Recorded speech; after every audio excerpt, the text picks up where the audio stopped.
बिस्मिल्लाहिर्रहमानिर्रहीम जी स्टूडेंट्स। तो नाउन की जो है वो कल आपने काइंड्स देख ली थी सारी। नाउन जो है वो किसी भी नाम को कहते हैं, किसी भी चीज़ का नाम जो है वो नाउन कहलाता है।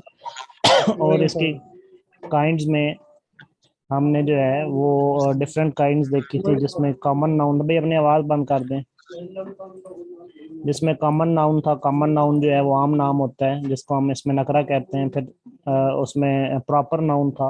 प्रॉपर नाउन जो है वो खास नाउन होता है, जिसको हम इसमें मार्फा कहते हैं। ठीक है। फिर उसमें मजीद हमने कलेक्टिव नाउन देखा था। जब बहुत से नाउन मिल के कोई एक नाउन बना दें तो उसको कलेक्टिव नाउन कहते हैं। ठीक है। जिस तरह नेशन था, ऑर्गेनाइजेशन था, क्लास है, क्राउड है, ठीक है, टीम है, तो ये सारे कलेक्टिव नाउन थे। ठीक है। इनके बहुत से नाउन मिलके, आप पूरी क्लास में बहुत से नाउन शामिल होते हैं, मैं भी बैठा हूँ, आप भी बैठे हैं, वो भी बैठा है, तो बहुत से नाउन शामिल होके एक क्लास बनाते हैं। तो कलेक्टिवली उसको क्या कहा जाता है? क्लास कहा जाता है। ठीक। इस तरह फिर हमने एब्स्ट्रैक्ट का कंसेप्ट पढ़ा था। एब्स्ट्रैक्ट और कंक्रीट दोनों अपोजिट हैं। ठीक है। एब्स्ट्रैक्ट नाउन क्या होते हैं? एब्स्ट्रैक्ट हम ख्याल को कहते हैं। ठीक है। ऐसी कोई भी चीज जो हमारे टच या स्मेल, या इसको मैंने बताया था जिस तरह फाइव सेंसेस आप कर लें, यानी कि जो फाइव सेंसेस में ना आए। ठीक है। जो आपकी फाइव सेंसेस होती है ना, स्मेल की, उसके बाद टच की, ठीक है, फिर आपके टेस्ट की, ठीक है, फिर आपके क्या नाम है, ईयर की, और फिर आपके जो है कौन सी रहेगी बीच में से, फिर आपके जो है पांचवी कौन सी रह टेस्ट। गई? टेस्ट तो हो गया। चलें, बहरहाल जो फाइव सेंसेस होती हैं, जो इन फाइव सेंसेस में ना आए, ठीक है, उन फाइव सेंसेस में जो चीज, जो नाउन ना आए, उसको हम क्या कहते हैं? Abstract noun. जिस तरह मैंने आपको बताया था लव है। अब लव को ना तो टेस्ट किया जा सकता है, ना स्मेल किया जा सकता है, ना ही लव को जो है वो हम देख सकते हैं। ठीक है। ना ही लव को हाँ, सुनना रह गया था उसमें। ठीक है। सुनना रह गया था। ना ही लव को जो है वो सुना जा सकता है। ठीक है। तो इसी तरह फिर फीलिंग्स हैं, जॉय की फीलिंग है, सौरो की फीलिंग है। ठीक है। इसी तरह कोई चीज स्मेल करनी है, ठीक है, खुशबू है। ठीक है। जो अगर स्मेल में वो ना आए, ठीक है, ऐसी चीज जो स्मेल में ना आए, तो वो क्या कहलाएगी? एब्स्ट्रैक्ट, जिसको हम स्मेल भी ना कर सकें। ठीक है। तो ये सारी चीजें मैंने आपको बताई थी, क्या कहलाएंगी? Abstract noun कहलाएंगी। ठीक है। लेकिन अगर उसको हम स्मेल कर सकें, जिस तरह एयर है, एयर को हम स्मेल कर सकते हैं, गैस को स्मेल कर सकते हैं, ठीक है, तो वो किस में आ जाएगी? कंक्रीट में। वो दूसरा अपोजिट कंसेप्ट क्या था? कंक्रीट का। यानी कि जिसको हम स्मेल कर सकें, जिसको टच कर सकें, जिसको सुन सकें, जिसको देख सकें, जो फिजिकल हमारे सामने आ जाए। ठीक है। यानी कि जो जो मुख्तसर ये कि जो फाइव सेंसेस से हम उसको फील कर सकें, तो फिर तो जो है वो कंक्रीट नाउन है। ठीक है। और अगर फाइव सेंसेस से हम उसको ना क्या नाम है, फील कर सकें, फाइव सेंसेस में ना आए वो, तो वो एब्स्ट्रैक्ट नाउन है, वो ख्याल है। ठीक है। जिसको हम जस्ट अपने अंदर एक महसूस तो कर सकते हैं, लेकिन वो फाइव सेंसेस में नहीं आता। ठीक हो गया। तो ये डिफरेंस एब्स्ट्रैक्ट नाउन और कंक्रीट नाउन का। फिर कंक्रीट नाउन के साथ ही एक और टर्म मैंने यूज की थी, मटेरियल नाउन। इसमें बड़ा सा बारीक डिफरेंस है कंक्रीट और मटेरियल नाउन में। मटेरियल नाउन कोई भी चीज जो है ना, जो किसी ठोस हालत में हो या किसी चीज का मुरक्कब हो, ठीक है, या उससे कोई चीज जो है ना बन सकती हो, उससे कोई चीज दूसरी, यानी कि वो अपनी शेप चेंज कर सकती हो। ठीक है। तो उसको हम मटेरियल नाउन कहते हैं। ठीक है। जिस तरह फॉर एग्जांपल, अब आपके सामने क्या नाम है, पानी है ना, ठीक है, पानी, तो ये इससे आप पानी से जो है वो शरबत भी बना सकते हैं। ठीक है। पानी की शेप चेंज कर सकते हैं। ठीक है। इसी तरह पानी एक मटेरियल नाउन है। इसी तरह फिर आप, गोल्ड है, गोल्ड से कई और चीजें बन जाती हैं। ठीक है। पूछते ना जी ये किस चीज की बनी हुई है चीज, तो ये गोल्ड की बनी हुई है। तो गोल्ड एक मटेरियल नाउन है। ठीक है। इसी तरह जिससे आप मजीद चीजें, जिस तरह सीमेंट है, सीमेंट से आप मजीद उसको बना के, तो आप डिफरेंट उसकी शेप्स बना सकते हैं। ठीक है। सीमेंट से आप दीवार बना सकते हैं। ठीक है। सीमेंट से और चीजें मिला के, उसमें रेत मिक्स करके, तो और चीजें बन सकती हैं। ठीक है। तो ये सारी मटेरियल नाउन है। और कंक्रीट क्या होता है? कंक्रीट वो होता है कि जिससे कोई दूसरी चीज ना बन सकती हो। जिस तरह अब क्या नाम है, बॉय है। ठीक है। अब वैसे तो कॉमन नाउन भी है बॉय। समटाइम ऐसा होता है कि एक नाउन जो है ना वो दो दो टाइप्स में आ रहा होता है। ठीक है। तो वो आपको कोई सी एक टाइप देगा ऑप्शन में। ठीक है। दोनों टाइप्स नहीं देगा। जिस तरह बॉय है, अब बॉय की शेप तो वही रहनी है जो है। ठीक है। तो इसलिए बॉय एक कंक्रीट नाउन है। ठीक है। बॉय बॉय की शेप नहीं चेंज हो सकती। इसी तरह आप इसकी एग्जांपल ले लें, तो बॉय के साथ आप टेबल है, ठीक है, टेबल ने टेबल ही रहना है ना, अब उसके तो मतलब वुड ने तो वुड ही रहना है, ठीक है, तो उसकी तो टेबल के साथ कुर्सी अगर आप मिला दें तो वो कोई और नई चीज तो नहीं बनेगी ना, टेबल टेबल रहेगा, चेयर चेयर रहेगी, ठीक है, तो वो कंक्रीट नाउन है, ठीक है। अच्छा, उसके बाद फिर हमने देखा था काउंटेबल नाउन और नॉन काउंटेबल नाउन। अजान हो रही।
जी स्टूडेंट्स, वेलकम बैक। तो अजान के लिए वक्फा किया था।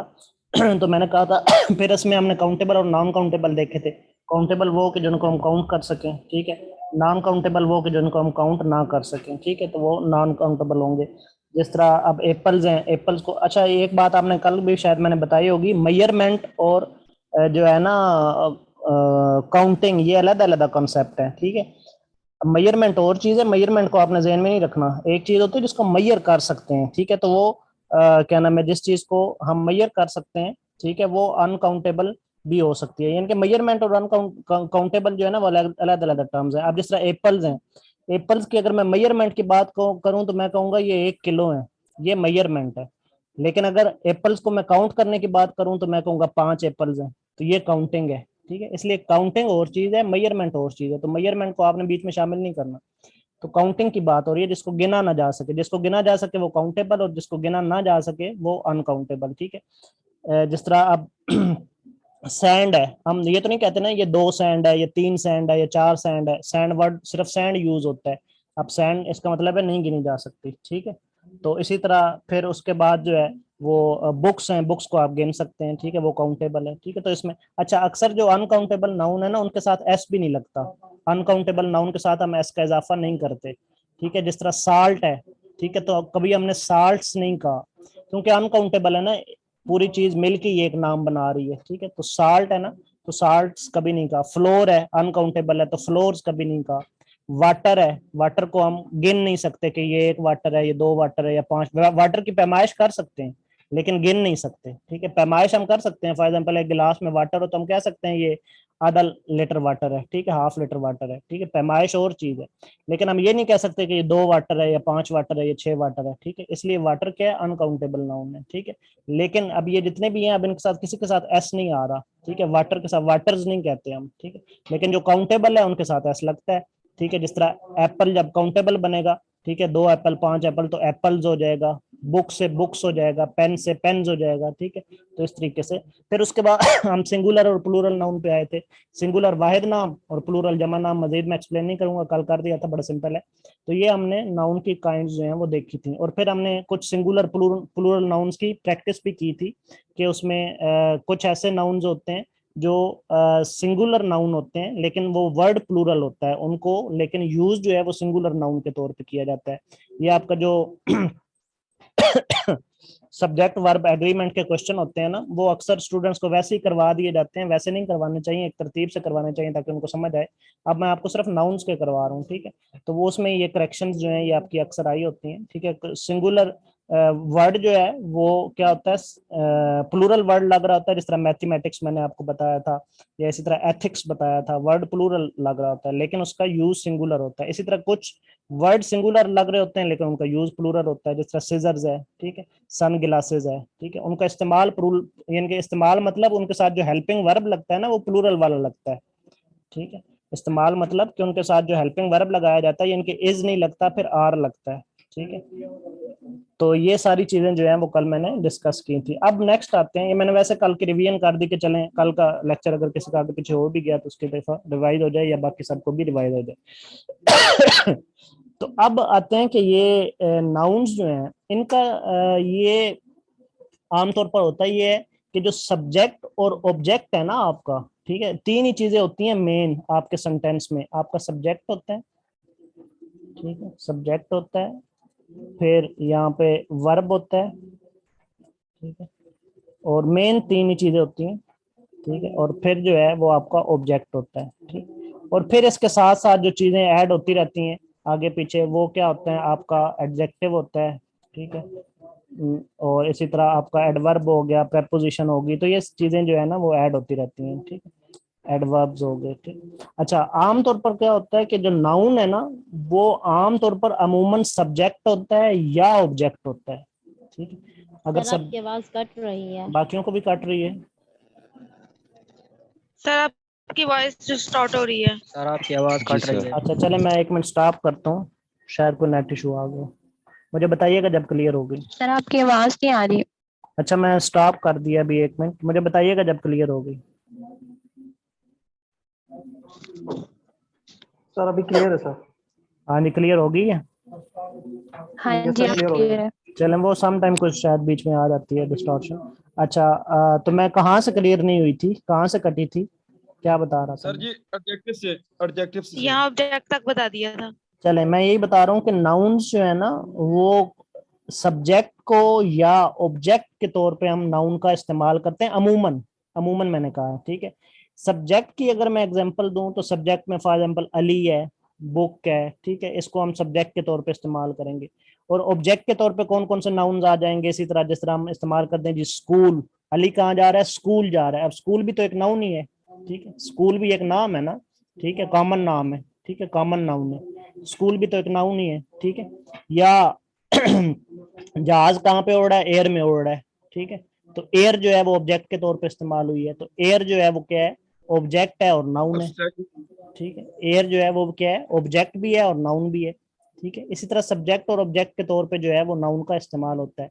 लेकिन बाज़ औक़ात ऐसा होता है कि जो ये एडजेक्टिव और एडवर्ब्स होते हैं ना, एडजेक्टिव क्या होता है, किसी भी चीज की खासियत जो है ना वो उसका एडजेक्टिव कहलाती है, ठीक है, खासियत जो है सर ना। एक दफा बात करिए सर, आपकी आवाज कट गई थी जब आपने बोला। किसी कहाँ से कटी थी? सर एडजेक्टिव के बारे में आप बता रहे थे। एडजेक्टिव मैं बता रहा था, एडजेक्टिव कहते हैं खासियत को, किसी भी चीज की खासियत को हम एडजेक्टिव कहते हैं। जिस तरह आप बहुत ज्यादा एक्टिव हैं काम करने में, तो एक्टिव होना आपकी खासियत है, तो ये एडजेक्टिव है, ठीक है। आप बहुत ज्यादा क्रिएटिव हैं, तो क्रिएटिव होना आपकी खासियत है, ठीक है, तो ये आपका क्या है, एडजेक्टिव है ये। इसी तरह इसे ब्यूटीफुल है कोई बंदा, ठीक है, तो वो क्या है, एडजेक्टिव है, ठीक। एडवर्ब क्या होता है, एडवर्ब जो है ना वो वर्ब की एक्सप्लेनेशन होती है। एडवर्ब क्या होता है ये बाद में वैसे मैं डिटेल से पढ़ाऊंगा, अभी मैं वो पार्ट्स ऑफ स्पीच में ये चीजें नहीं पढ़ा रहा, एडवर्ब और एडजेक्टिव, जस्ट वैसे आपको बता रहा हूँ ताकि ज़हन में आपके कम से कम कंसेप्ट जरूर हो, क्योंकि यहाँ पे कुछ एक्सप्लेनेशन करनी है, ठीक है। तो एडवर्ब क्या होता है, एडवर्ब जो है ना वो वर्ब को एक्सप्लेन करता है, जो आपका काम हुआ है वो कैसे हुआ है। जिस तरह काम जो है ना वो बहुत तेजी से हुआ है तो मैं कहूँगा फास्टली, ठीक है, ये काम जो है ना बहुत तेजी से हुआ है, यानी कि वर्ब को क्या किया, उसने एक्सप्लेन किया, ठीक है। तो फास्टली क्या हो गया, एडवर्ब हो गया। एडजेक्टिव खासियत को कहते हैं और एडवर्ब जो है वो वर्ब को एक्सप्लेन करता है, ठीक है। जिस तरह मैं कहूँगा इसने काम जो है ना वो बहुत ब्यूटीफुली किया, ठीक है, तो ये ब्यूटीफुली जो है ना ये एडवर्ब है, ब्यूटीफुल जो है वो एडजेक्टिव है और ब्यूटीफुली जो है वो एडवर्ब है, ठीक है। ब्यूटीफुल खासियत है, ब्यूटीफुल होना खासियत है, वो एडजेक्टिव है, लेकिन इसने काम कैसे किया, वेरी इफेक्टिवली या ब्यूटीफुली किया, तो ये एडवर्ब है, ये वर्ब को एक्सप्लेन कर रहा है, ठीक है। तो ये थोड़ा सा डिफरेंस है एडजेक्टिव और एडवर्ब में। बहरहाल तो बाज़ औक़ात एडजेक्टिव सर और जी जी सर क्या ये भी कह सकते हैं कि वर्ब के मीनिंग को में एडिशन को कहते हैं हम एडवर्ब? जी जी वही मैं बात तो कर रहा हूँ ना, वर्ब के मीनिंग के एडिशन मतलब वर्ब को एक्सप्लेन कर रहा होता है, ठीक है। एडवर्ब जो है वो जी सर। आपके वर्ब को ऐड कर रहा होता है, उससे आप याद रख सकते हैं ऐड वर्ब, ठीक है, वर्ब में एडिशन कर रहा होता है, ठीक हो गया। चलें, बात मैं ये करना चाह रहा था कि नाउन्स मैंने आपको बता दिया सब्जेक्ट के तौर पे भी यूज होते हैं, ऑब्जेक्ट के तौर पे भी, लेकिन सम टाइम एडजेक्टिव और एडवर्ब जो है ना उनको भी हम नाउन में कन्वर्ट कर लेते हैं। एडजेक्टिव और एडवर्ब्स को भी हम नाउन में क्या कर लेते हैं, कन्वर्ट कर लेते हैं, ठीक है। तो अक्सर फिर वो, मैंने ये बात क्यों बताई है कि वो आपको एग्जाम में स्टेटमेंट देगा, ठीक है, और स्टेटमेंट दे के नीचे 4 ऑप्शन देगा और वो पूछेगा हाँ जी आप बताएं कि ये नाउन है या एडजेक्टिव है या एडवर्ब है या वर्ब है, ठीक है, क्योंकि वो मिलते जुलते होंगे, ठीक है, वो ना मिलते जुलते होंगे। तो फॉर एग्जाम्पल चले मैं एग्जाम्पल देता हूँ, उससे आपको सही तरीके से क्लियर हो जाएगी बात। तो इतनी बात यहाँ तक आपको समझ आ गई, अब मैं उसकी एग्जाम्पल देता हूँ, ठीक है। फॉर एग्जाम्पल मैं यहाँ पे लिखता हूँ पहले, चले नाउन लिख लेता हूँ पहले, या पहले आपको एडवर्ब भी लिख लेता हूँ, एडवर्ब लिख लेता हूँ, ठीक है। आगे यहाँ पे जो है ना, आगे करके यहाँ पे एडजेक्टिव लिख लेता हूँ। एडजेक्टिव ये मैंने बता दिया एडवर्ब क्या होता है और एडजेक्टिव क्या होता है। एडवर्ब जो है वर्ब की एक्सप्लेनेशन होती है, एडजेक्टिव जो है वो खासियत को कहते हैं, ठीक। फिर यहाँ पे चलें वर्ब भी आप ऐड कर लें, ठीक है, वर्ब लिख लेता हूँ और यहाँ पे लिख लेता हूँ आगे करके नाउन, ठीक है, नाउन। चलें जी, अब मैं लिखता हूँ फॉर एग्जांपल एक्टिवली लिखा मैंने, ठीक है, एक्टिवली, ठीक है। अब एक्टिवली क्या है, एडवर्ब है, काम कैसे किया, बड़ा एक्टिवली किया, ठीक है। इसी का एडजेक्टिव क्या होगा, ठीक है, एक्टिवली का अगर एडजेक्टिव देखें तो वो क्या आएगा, एक्टिवली का एडजेक्टिव जो है वो एक्टिव आएगा, ठीक है, क्या आएगा, एक्टिव, कि वो बहुत ज्यादा एक्टिव है, ठीक है। तो यहाँ पे क्या आ जाएगा, एक्टिव।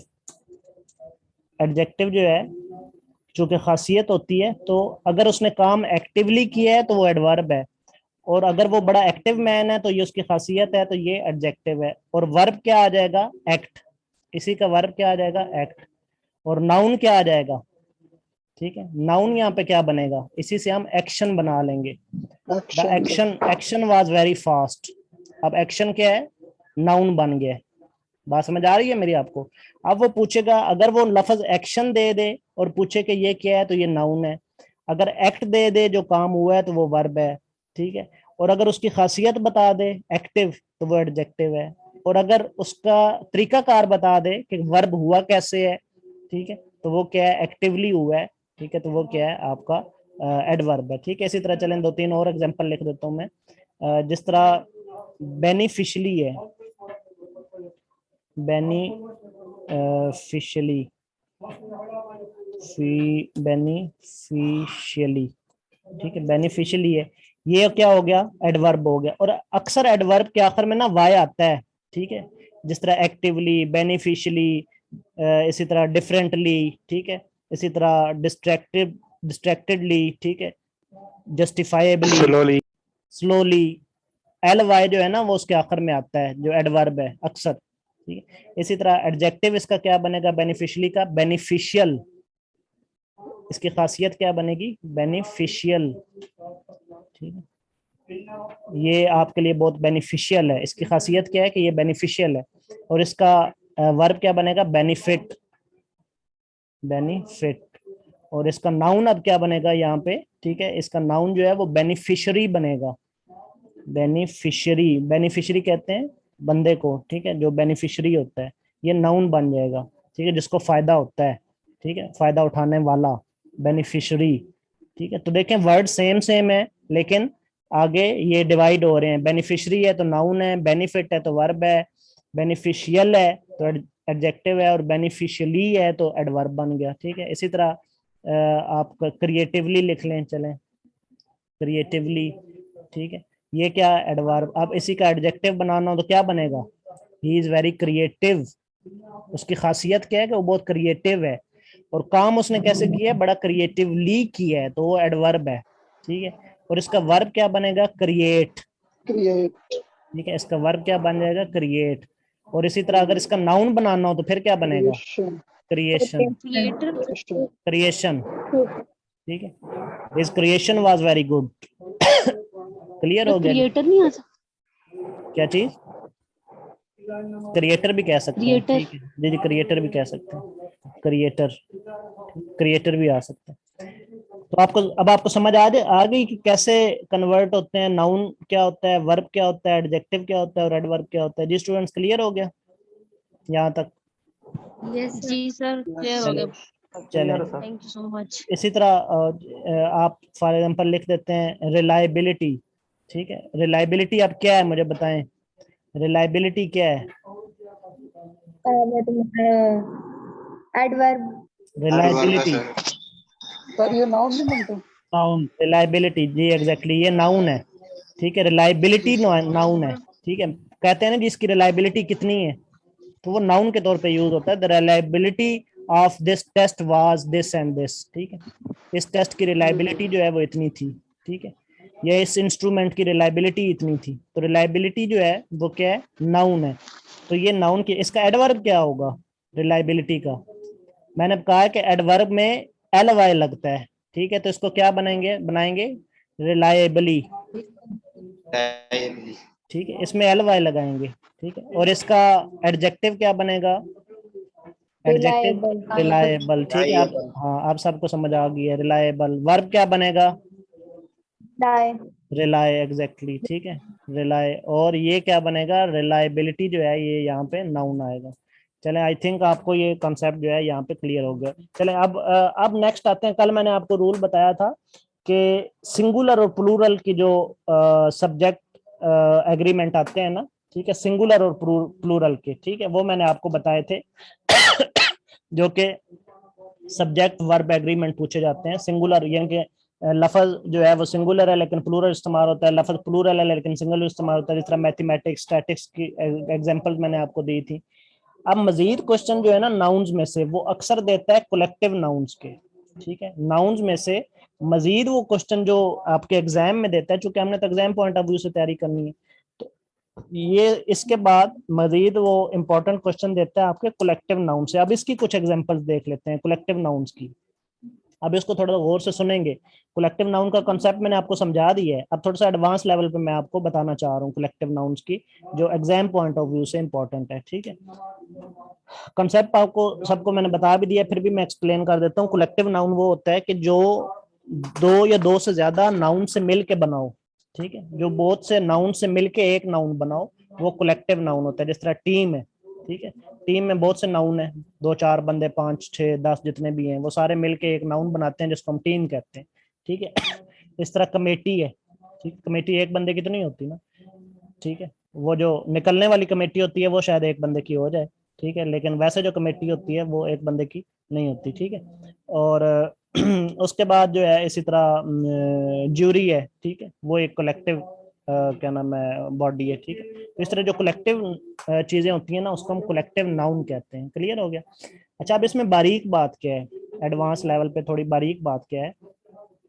बारीक बात यह है कि जिस तरह पीछे आपने देखा कि समटाइम सिंगुलर और प्लूरल जो है वो एक्सचेंज हो रहे थे, यहाँ पे बारीक बात ये है कि कलेक्टिव नाउन जो है ना वो मोस्टली इसके साथ ये रूल लिखा और पढ़ा जाता है कि कलेक्टिव नाउन के साथ जो हम हेल्पिंग वर्ब यूज करते हैं ना वो सिंगुलर करते हैं। ठीक है, जो रूल इसके साथ मोस्टली लिखा और पढ़ा जाता है वो ये है कि कलेक्टिव नाउन के साथ, चूंकि हमने असल में तो सब्जेक्ट वर्ब एग्रीमेंट की करनी है ना चीजें, तो वो बजाय इसके कि मैं आपको लिस्ट दे दूं और उसमें अलग अलग कभी कोई बात, कभी कोई बात, कभी नाउन पे, कभी प्रोनाउन पे, और मैं कहूँ कि ये इसके साथ, वो आपको समझ नहीं आएगी। जब तक हर पार्ट ऑफ स्पीच को आप अलग अलग नहीं देखेंगे ना, तब तक आपके ये जो सेंटेंस करेक्शन है, ये जो सब्जेक्ट वर्ब एग्रीमेंट है, ये आपको सही तरीके से समझ नहीं आएगा। ठीक है, इसी तरह मेरा तरीका ये है कि मैं हर पार्ट ऑफ स्पीच को अलग अलग और एग्जांपल्स के साथ जो है ना वो फिर आपको बयान करता हूँ। ठीक है, तो यहाँ पे क्या इसका रिलेशन है कि जो कलेक्टिव नाउन है, ठीक है, ये सम टाइम आपने रूल क्या पढ़ा है, रूल ये है कि कलेक्टिव नाउन के साथ हेल्पिंग वर्ब जो है वो सिंगुलर यूज होता है। हेल्पिंग वर्ब सिंगुलर यूज होने का मतलब क्या होता है, इज लग जाएगा, हैज लग जाएगा, वाज लग जाएगा। ठीक है, या अगर प्रेजेंट इंडेफिनिट में हुआ तो SEIS का इजाफा हो जाएगा, क्योंकि प्रेजेंट डेफिनेट के सिंगुलर सब्जेक्ट के साथ जो है वो SEIS का इजाफा होता है। ठीक है, तो ये सारी सिंगुलर की निशानी है।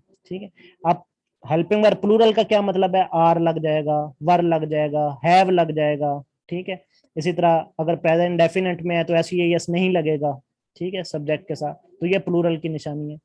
तो आम रूल ये है कि कलेक्टिव नाउन के साथ सिंगुलर हेल्पिंग वर्ब यूज होता है, सिंगुलर वर्ब जो है वो यूज होता है। ठीक है, लेकिन इसमें एक्सेप्शंस भी हैं। आपने अब ये बात गौर से सुनने वाली है, आपने स्ट्रक्चर पे गौर करना है, सेंटेंस के स्ट्रक्चर पे, सेंटेंस के मतलब पे गौर करना है।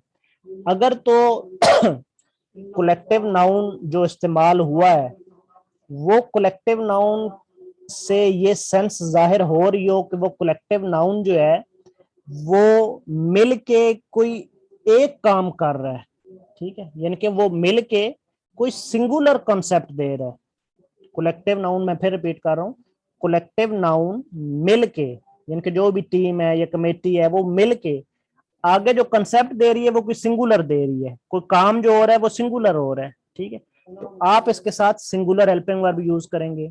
लेकिन अगर कलेक्टिव नाउन मिल के, ठीक है, आगे जो काम हो रहा है वो प्लूरल हो रहा है, ठीक है, डिफरेंट काम हो रहा है, कोई यानी कि ऐसा काम है जो सिंगुलर नहीं है, सिंगुलर सेंस नहीं पैदा हो रही, ठीक है, प्लूरल सेंस पैदा हो रही है, जमा की सेंस पैदा हो रही है, तो फिर आप हेल्पिंग वर्ब उसके साथ प्लूरल का यूज करेंगे, सिंगुलर। और ये बहुत दफा ये करेक्शंस आई हैं कलेक्टिव नाउन की, और चूंकि ये यहाँ पे कंफ्यूजन हो जाती है कि आप इसके साथ सिंगुलर हेल्पिंग वर्ब लगाएं या प्लूरल हेल्पिंग वर्ब लगाएं, तो इसलिए बड़े गौर से आपने इसको जो है वो डिफरेंशिएट करना है। आते हैं एग्जांपल्स की तरफ ताकि आपको बात क्लियर हो। कॉन्सेप्ट मैंने समझा दिया, एग्जांपल्स देखते हैं ताकि आपको बात जो है वो क्लियर हो। फॉर एग्जांपल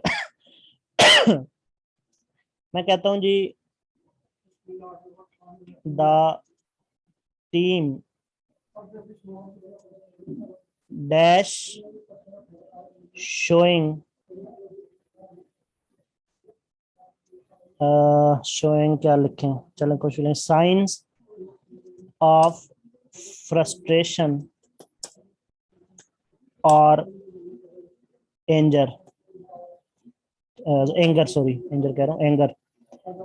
तो टीम जो है वो फ्रस्ट्रेशन या एंगर का साइन जो है वो दे रही है। ठीक है, अब टीम जो है कलेक्टिव नाउन है, टीम जो है कलेक्टिव नाउन है। रूल क्या है कि कलेक्टिव नाउन के साथ सिंगुलर वर्ब, मैंने आपको बताया हेल्पिंग वर्ब का यूज होता है, लेकिन अगर प्लूरल की सेंस दे रहा हो तो प्लूरल हेल्पिंग वर्ब का यूज होता है। अब मुझे बताएं कि यहाँ पे टीम इज लगेगा या आर लगेगा? सर आर लगेगा। इज लगेगा, आर लगेगा, इज लगेगा। इज लगेगा सर। बेहतर है, बेहतर है। तो हाँ जी, जो इज वाले हैं वो अपनी इज जस्टिफिकेशन, लगेगा। जो इज वाले हैं वो अपनी जस्टिफिकेशन दे दें, और आर वाले अपनी बाद में। वो एक काम हो रहा है, फ्रस्ट्रेशन हो रही है या एंगर हो रहा है? जी बताओ। सर आर लगेगा शायद इसलिए क्योंकि फ्रस्ट्रेशन मतलब काउंट तो नहीं की जा सकती ना, अनकाउंटेबल है इन नहीं, काउंटेबल और अनकाउंटेबल का चक्कर नहीं है। यहाँ पे तो सेंस देखनी है कि वो कलेक्टिव नाउन मिलके कोई सिंगुलर सेंस दे रहा है या प्लूरल सेंस दे रहा है। प्लूरल है फ्रस्ट्रेशन। सारे इसमें इज लगेगा।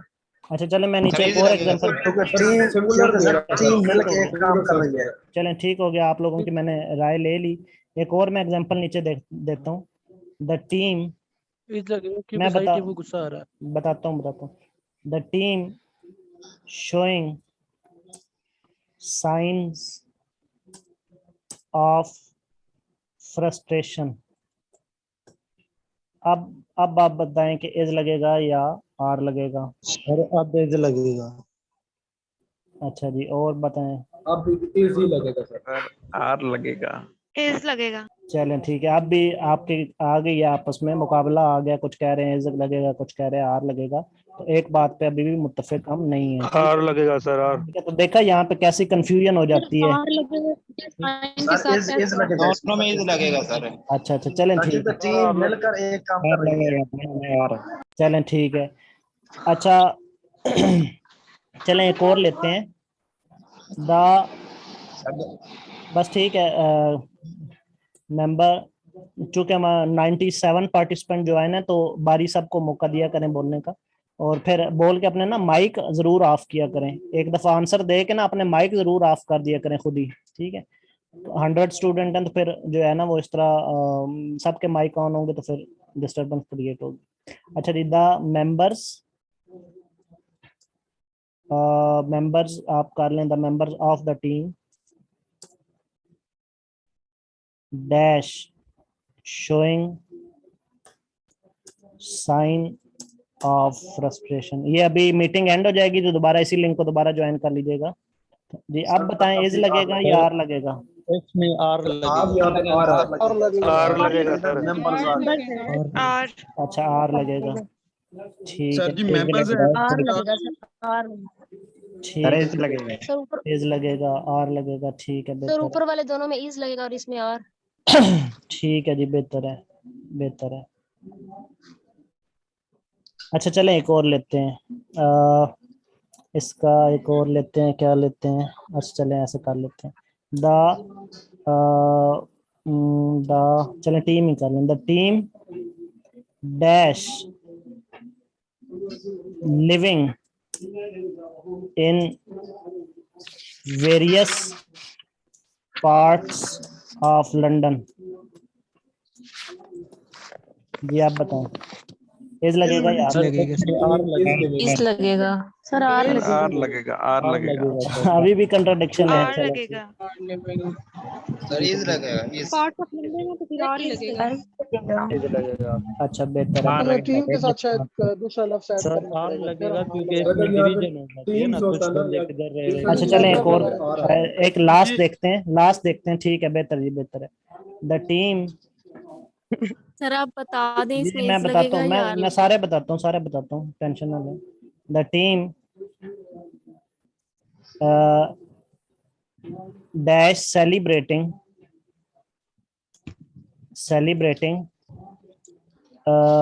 द celebrating the winning या the World Cup सर इसमें At- इज लगेगा। पूरा सुन तो लो यार, एट देयर होम्स, ठीक है। अब बताएं जी, इज लगेगा या आर लगेगा? इज लगेगा आर लगेगा। सर, आर लगेगा। अच्छा अभी भी लगेगा। चले सुने, चले सुने, आर है, आर अच्छा लगेगा। चले सुने, आर लगेगा। चले सुने, अब शुरू से इज सुने, लगेगा। चलें आप मुझे सुन लें, मैं माइक ऑफ कर देता हूँ। अच्छा जी, पहला क्या था? The team dash showing science of frustration और एंगर। अब देखें पूरी टीम मिलके कोई एक काम नहीं कर रही, कोई फ्रस्ट्रेशन दे रहा है तो कोई एंगर दे रहा है, ऐसा ही है ना? कोई फ्रस्ट्रेशन दे रहा है तो कोई जो है वो क्या दे रहा है? एंगर दे रहा है। यानी कि मिलके कोई सिंगुलर सेंस नहीं दे रहा, कोई पूरी टीम मिलके कोई एक काम नहीं कर रही, कुछ फ्रस्ट्रेशन दे रहे हैं तो कुछ एंगर दे रहे हैं, ठीक है। इसका मतलब है काम में डिवीजन है, इसका मतलब है प्लूरल चीज जा रही है, सेंस प्लूरल मिल रही है। तो यहाँ पे पहले में क्या लगेगा? आर लगेगा, ठीक है, क्योंकि सेंस प्लूरल आ रही है, कुछ फ्रस्ट्रेशन दे रहे हैं तो कुछ। नीचे क्या है कि पूरी टीम मिल के सारी की सारी जो है वो क्या दे रही है? फ्रस्ट्रेशन के साइन दे रही है। अब पूरी टीम मिल के कोई एक काम कर रही है, मेरी बात क्लियर हुई? पूरी टीम मिलके कोई एक काम कर रही है, ठीक है। तो अब यहाँ पे इज लगेगा क्योंकि सिर्फ फ्रस्ट्रेशन दे रही है, एक ही काम हो रहा है, अब यहाँ पे इज लगेगा। अब नीचे क्या है? The members of team. अब मेंबर्स जो है ना टीम के, वो अलग अलग होते हैं, ठीक है। मेंबर्स, हर मेंबर की अपनी अपनी बात हो रही है, इसका मतलब है प्लूरल सेंस दे रहा है, ठीक है। यानी कि पूरी एक टीम की सेंस नहीं दी जा रही, मेंबर्स ऑफ टीम की सेंस दी जा रही है। हो सकता है उसमें कुछ मेंबर शामिल ना भी होंगे तो वो जिन्हें के जो शामिल हैं वो भी टीम के मेंबर ही है ना। तो हर मेंबर की बात हो रही है कि मेंबर्स ऑफ टीम जो है, हो सकता है दो चार उसमें शामिल ना भी हो, तो यहाँ भी प्लूरल सेंस आ रही है तो आर लगेगा, ठीक है। इसी तरह the team living in various parts of London, ठीक है। तो टीम